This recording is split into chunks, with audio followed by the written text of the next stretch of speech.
Welcome back to the Get Off the Treadmill podcast for small business owners and entrepreneurs, where we show you how to build a successful business and to have a life too. We're going to dive into another topic that helps us make more money in less time and to get off the treadmill so we can experience a life of significance. And now, your host and the author of the #1 best-selling business book, Making Money is Killing Your Business, Chuck Blakeman. Today, I'm with Bryan Farley. He is the president of Association Reserves, Colorado, and has completed over 3,000 reserve studies and earned the Community Associations Institute designation of reserve specialist. He has 14 plus years of experience, including all types of condominium and homeowner associations throughout the United States, ranging from international high rises to historical monuments. Welcome, Bryan. It's great to have you on our podcast. Oh, thanks. After a bio like that, I'm surprised you wanted to have me on. But yeah, I appreciate it. I always call bios, they're like obituaries. It's right. All the great stuff we've done and none of the junk. I know. So real quick, just give somebody a sentence or two on what Association Reserves does, because we want to get that out of people's heads so we can focus on freedom mapping, which is what we're going to talk about today. Sure. Yeah. So the simplest way that I describe it to people, if I talk too much about it, eyes glaze. So I try to say it's a real estate consulting. You have homeowners associations, cities, municipalities, districts. They have all this infrastructure. That infrastructure fails as soon as it's installed. So all that we do is we go in and we say, you have all this infrastructure. It's going to deteriorate or depreciate on a very regular basis. Therefore, let's budget for those expenses on an annualized basis now. Perfect. So you got to replace your roof. You have the money ready to go. It's a very simple budgeting tool. And so that's the reserves part. You got to have reserves in place, and nobody knows what kind of reserves they need, because they don't know what the deterioration rates are on all these complexities in their buildings. And so you guys come in and do that analysis and say, you got to have X amount of money because within 14 years, your roof's going to need to be replaced. And 10 years, you're going to have a water problem, and off you go. Correct. That's exactly it. Beautiful. All right. So we got that out of the way, and we'll come back to that later, because we do want people to figure out how to get a hold of you. But let's start with freedom mapping. We use this concept of freedom mapping as one of what we call the 4 building blocks of any successful business. A big why, or what we call lifetime goals. What are you doing this for? The second one is a strategic plan for getting to your big why. The third one is freedom mapping, which gets us off the daily treadmill. And then the fourth building block is outside eyes on our business, which basically accelerates the first 3. So I just wanted to give context for freedom mapping as one of the 4 major building blocks of any business. We didn't make that up to sell stuff on the internet. We just worked with hundreds of business owners and now thousands. And that's what surfaced as the 4 things that people need. So let's talk about freedom mapping today, because that's something that has worked for you, has helped you. When you first heard that concept, what did it sound like to you? Or, I'll fill in the blanks on it, but what do you think freedom mapping was when you first heard of it? Yeah. So to give context, I would not consider myself very much an entrepreneur. I was in my young 20s, and I just looked out, and it was during the recession time period. And I just said, things are not looking great right now. I saw people getting fired left and right. And I just said, there has to be something else out there. An opportunity came out for me to buy or purchase a business, and it was an affordable business. So we took a leap of faith, my wife and I, before we had kids or anything. And I said, let's just try this out. So I went to school I had a degree, a bachelor's of science in business, but it was great. It was a great education. But when the rubber meets the road, I just didn't know how to apply that to what I was doing. Right. And so someone at a conference that I was at, I kind of was very honest with them. I said, yeah, I just started out. I'm new here. I'm trying to figure and learn things out. He's like, great. You should try out this thing called 3 to 5. And I went to the meeting and read the book. And so what was really helpful for me was, again, as someone who didn't know what they were doing, I was able to open your book. And when I saw the freedom mapping or the process mapping section, where you just say, all I have to do is lay out each step of the way. And if you looked, I did it exactly as you had recommended. There was bubbles with every single step I had with the arrows. I was in every single bubble from start to finish. And then, of course, you start to say what was super enlightening for me was, and again, it's so simple, but it's so helpful. Yeah, we always say this stuff is simple, but not necessarily easy. Okay. And so you just assign a dollar value. You said, what do you want to make? So I assigned my dollar value. And so I said, okay, I'm paying this much for each one of these bubbles. So I had, like, let's say 20 bubbles or 20 spots that I had to do, from marketing all the way to collecting my balance payments, my balance due payments. And so I started assigning a dollar value to all those. And as you say, you start to realize that you're spending all this money on yourself doing these tasks when you could do it for a much more appropriate amount, whether that be whatever it was, $20 an hour, $15 an hour, $10 an hour even, right? Some of these processes that I had are not very complicated, but they need to get done. So I remember I did that, and year by year, it's just, that's the part that I think is so fascinating and extremely encouraging, that I would love to tell like everyone, but particularly someone who's struggling in this area. Sit down and do it, and then look back 5 years later and just start to see the growth that you've had. Again, I color coded mine just as you had recommended. So I believe I was red. And so now there's only one red box left out of those 20 processes. And it is such a great feeling, because now you start to see this business working as a true business, not as someone who is essentially like a cog in a wheel, where if that cog, in my case, where we had health issues in my family, we had emergencies. And so if I needed to leave, things would break down, right? Because I was a cog in that wheel that it needed to make sure it went perfectly. So I was able to take myself out of there. And now the business can actually run without just being one person in there. So that was why it was so helpful. Yeah, well, I just love the way you've gone through that, because I find freedom mapping so important. Is why we call it freedom mapping. Yes, we use a traditional process mapping formula or format process for that, where you have the little squares of the bubbles with the arrow going from this one to the next one. And it's basically outlining a process. Here's what happens to begin with, all the way through to the end of the process. We use that to begin with on a macro level to describe what is going on in your entire business from your customer's experience. So your customer would first connect with you through advertising or marketing or some kind of social, you're connecting with them some way like that. They connect with you, then you start this process, and you go all the way through. You give them a price for the chair, you build the chair, you deliver the chair, you get the money, you develop a long-term relationship with them. All of that is part of this macro map that we build. And the reason we call it freedom mapping is because exactly what you talked about. This is the one place in the 4 building blocks where the rubber meets the road. This is the practical, tactical way to get yourself off the business treadmill and out of the day-to-day, so that you can actually do the things you love in your business and outside your business, if that's what you want to do.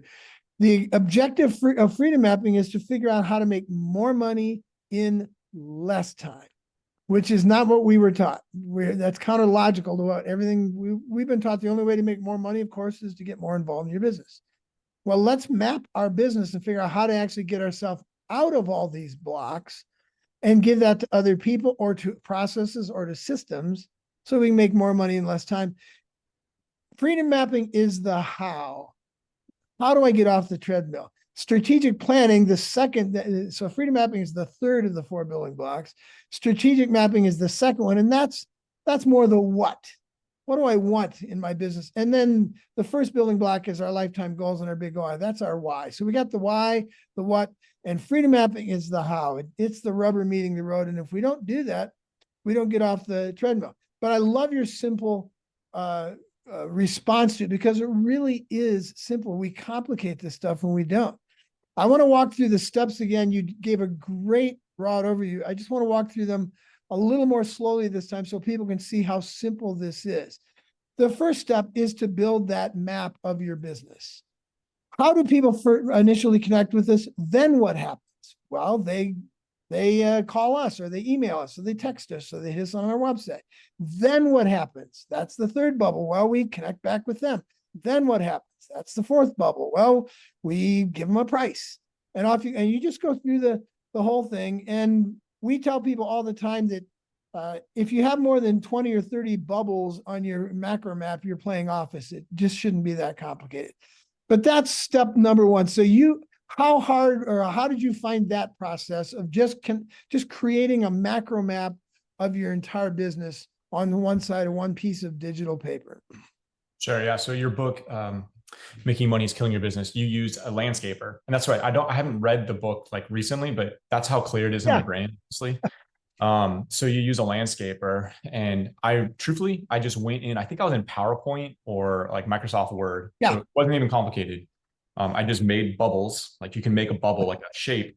And I went through, I said, what's the first thing that happens? I said, well, a client reaches out for me for a proposal. That was the first step in my process. And again, it wasn't perfect, right? There's other steps now that I have, but very clearly, a client reaches out for a proposal saying, what's the cost of your service? Next step is I have to process that proposal. The next step is then I need to send that proposal. The next step is we need to follow up with the client to see, are they going to go ahead with our services? That's a yes, no question. If yes, we go to the next step, which is then we need to basically send them the information that we need, which is a signed proposal and a deposit, right? So I know it, like it's crazy because it's mapped in my brain. And so the other thing too, like, because you're going step by step, very simply, step by step, the other thing that I found to be so helpful is then you're able to go, okay, some of those steps like are not necessary for me to be involved in, right? Like sending the proposal, following up to see if they want to go ahead. So then, like you had said, you start to say, okay, well, what would it cost for that to occur? And so what happens then too is when you're hiring that next person, whether it be a virtual assistant or whomever it may be, you now have extreme clarity to say, here's your role and here's your task, and this is how I need you to do it. And so what I also did too is because I had that map, I was able to, I time tracked how long each one of those steps took me. And again, that was just one day. It wasn't like every single day. I was just like time tracking, how long do these steps take me? So when I actually had to write an ad for as a virtual assistant, was my first hire, I was able to go on and say, okay, here's exactly the job description and here's exactly how much time it's going to take. So then I was able to budget very clearly because I had, like you had said, a map to simplify it. Because so many times I know when I started, it can feel overwhelming of what don't I know and what do I need? And I can't clarify what it is. But for me, that process, the freedom map was so clear because here's what I need. Here's the time it takes. Here's the cost that it's going to cost me. And here's the result. Okay. So let me stop you there. So you made the map, and I love the way you were doing this. You were just simply taking the things in your head and putting them on a piece of paper. Yep. This is not difficult. We all know what our process is. The problem is with a lot of times we know it so well that we can't even describe it. It just intuitive. We just go through it. Right. Writing it down actually helps us realize, I'm missing some steps, or yeah, this is a really good process. And another great way to approach this sometimes is actually for somebody to do it backwards. The last step should be put somebody in your customer satisfaction drip process where you hang on to them forever. What's the step right before that? And go all the way to the front end where they find you on social media or what. That's a great way to slow yourself down to actually get the process out of your head. So you got this out of your head.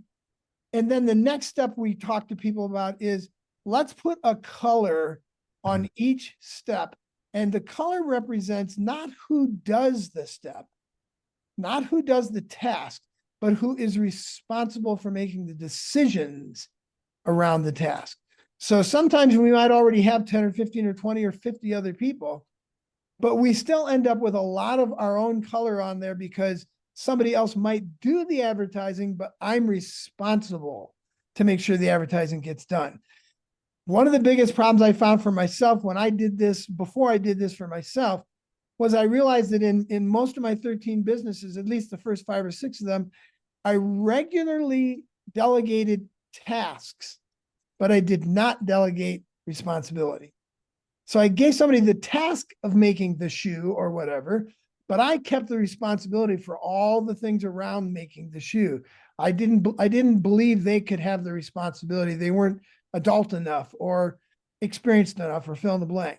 And that's where we get ourselves in trouble. So we color, the first thing we do is we color the map based on our, who is responsible for making sure this gets done. And usually what happens is just what you said. Yours was mostly or almost all red. Right? Right. Everything. Yeah. And I would tell people, pick a color you hate. Pick your least favorite color as your color, because we want this thing to be covered with a color you don't like, and it's yours. So when you saw that, it was all of yours, you probably, maybe you already intuitively knew that, so it wasn't a big shock to you. But how did it feel to see the entire map of, here's my business, and yeah, there might be other people doing things, but I'm responsible for almost everything. How did that feel?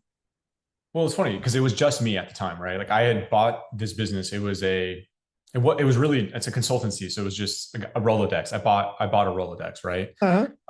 And so truthfully, it wasn't overwhelming. It was, for me, it was good because I got to see, okay, this is all, here's the things I need to do. I can do this. That's how I personally felt. Yeah, good. There's things here and it's like the elephant, right? How do you eat an elephant? It's one bite at a time, right? That's how it felt here. Yeah. I just focus on these things. And what was really helpful too, again, I also want to say is maybe I'm jumping ahead, but assigning the dollar values. I know that's so simple. Well, that's third step. We can go right to that. That's third step. So first step is build the map. Second is put the colors on it. And then the third step is sign in a dollar amount to every single one of these as if it was a 40 hour a week Correct. job. That was huge because then I think the way you posit it in the book is every time you're doing this task, you're actually losing money, right? So for me, that was helpful to see that I'm wasting money, right? Because there's a higher, better use of my time in these other tasks. Yep. So then if I'm doing these tasks, I'm actually losing money. So that was really good to shift the way my mind worked because you start to not see it as being like, oh, I'm throwing money away by hiring this person. I don't have the money to do this. I want to stop on that for a second, Bryan, because that one, I find that one regularly. I had that same issue. I call this head trash. Okay. That I had that same head trash that I was thinking, well, this would cost me $17 an hour maybe to have somebody else do this.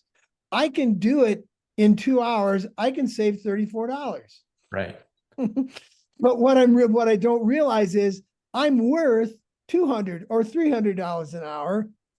And I just wasted 2 of those hours doing something at $17 an hour. And more importantly, it's about the decision-making around what I had to do. Even if it's simple, we only have a certain number of decisions, and it's not the task that wears us out. It's the responsibility. So I love that you were seeing that this was a way off the treadmill for you. This was not the highest and best use of your time. You're the $200 or $400 or $500 an hour guy, and everything below that is killing you. Exactly. So I don't know how you then, like, if there's anything that helped me figure that out, because I am like a cheapskate in my own personal life. Like personally, yeah, me too. I'll just go to, and that's a struggle with my wife and I. Like, I'll go to the thrift store. She's like, no, you can't wear that. Right. So, but yet in business, that's not the way it operates. And I really had to get out of that mindset of, yes, I can do this task faster, better. But what I found is exactly what you had said. Then I am always a slave, essentially, to having to always be responsible for that. Whereas I can hire someone who's probably better than me at that task, more efficient than me at that task, and enjoys that task potentially because they have a gifting in that area potentially. And then they're going to excel at it and then teach me something. Like that's what's been really, really helpful. Yeah. So let me give a formula, because there is a formula for a pretty simple mathematical way of figuring out what I'm worth. Let's say you want to make $200,000 a year. Well, that at $2,000 or 2,000 hours during a year, that's $100 an hour. But nobody's going to bill for all 2,000 hours. You're probably going to bill for less than half. So it's probably $200 to $250 an hour to get to $200,000 a year. That's what you're worth. Might even be $300. Might be 1/3 of your time could be billable. So somewhere between $200 and $300 an hour is what you're worth. So if you want to make $400,000, then you're probably billing at $800. And so that's what we put on the piece of paper for ourselves. And then we can kind of get close with everything else. What would it cost to have somebody do my social media and answer the phones?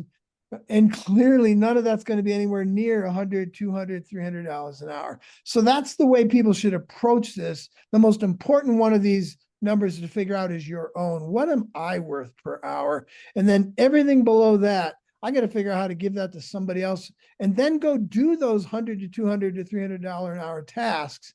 And in 1 hour of $300 work, you can pay for a week of somebody working at $15 or $18 an hour. and get some more time off. Right. So that's the formula. Right. And so what you just did there, which is like actually interesting, because when you explain that to me in your book, right, it's you just starting with the end in mind, right? Like Stephen Covey's idea of just starting the end in mind. Well, what is it I want to make, right? Now, not everyone can say I want to make, like, obviously, realistically, what's a proper amount that you can make in a year, but then you just work backwards from there. So you demystify it, you simplify it, and you go, okay, it actually is a mathematical formula with how many hours I can work, what are my rates I can charge. Therefore, here's what it is. So you're able to then make it less like ethereal or like just out there, ubiquitous, or what's the right word? I'm gonna fuzzy, esoteric, fuzzy. Yeah, fuzzy. That's a better way of putting it. It's just like fuzzy out there. Whereas you now solidify it and you're saying, here's what it is. Here's what I can charge. Here's the terms to it. And then this is where I'm now seeing the fruits of my labor and can systematize it. Yeah. And the other part of this is that if you get somebody else doing something for $20 an hour and you put it into your billing formula at $35 an hour, which is or even $40 an hour, doubling the cost is not unreasonable. A lot of people will triple the cost. If the labor is $20 an hour, then you put it into whatever your formula is for making shoes or consulting as $60 an hour. Then there's built-in profit to that as well. So you're not paying $20 an hour. You're actually making 10 or 15 or $20 an hour, and you're not doing anything. And that begins to create the environment where you can make more money in less time by giving away the things that are not the highest and best use of your time. And your point is you give that to somebody who's really good at it at $20 an hour, and they get it done better, faster, cheaper than you would when you're doing it yourself, and you learn from them. Right. Well, your clients notice it as well. So like, that's the thing, is we've touched on how it helps the owner, but it actually benefits your clients who you're serving, right? Like for me, I'm a service business. So my clients then notice the improved service, the improved response time, which is really important for us, the improved just getting things done timely. We're running out of time. I want to get to the fourth step. The first step is make the map, the macro map. We can talk about micro maps on a different podcast, which are for a different thing, but you make a macro map of your whole business from the beginning to the end of the relationship. Then you color it, then you put the hourly on it. And then the fourth part of that is to put the new map that you've just seen against the existing map. Here's where I want to be. Well, I'm skipping a step. The fourth step here is to actually create, redo the colors and put on there which ones of these should I actually own. So right now I own all 20 of the steps. What should it look like when I'm at my ideal lifestyle? And you get to where maybe 4 or 5 of those 20 are still your responsibility, and the others are tasks and responsibilities of other people. And then the fifth step is you put those 2 maps side by side. Here's where I am right now. Here's where I want to be 1 year, 2 years, 3 years from now. And then you begin to eat the elephant. The sixth step is you begin to eat the elephant one bite at a time. Which one of these steps can I give to somebody else, or buy a piece of software for, or just stop doing? And how did you find that process when you started eating the elephant one bite at a time? Just helpful, right? I mean, it was amazing how all of a sudden it's not uncommon for most people when they start off to be working like ridiculous hours, 80 whatever hours, and you're just overwhelmed and you're tired and you're stressed.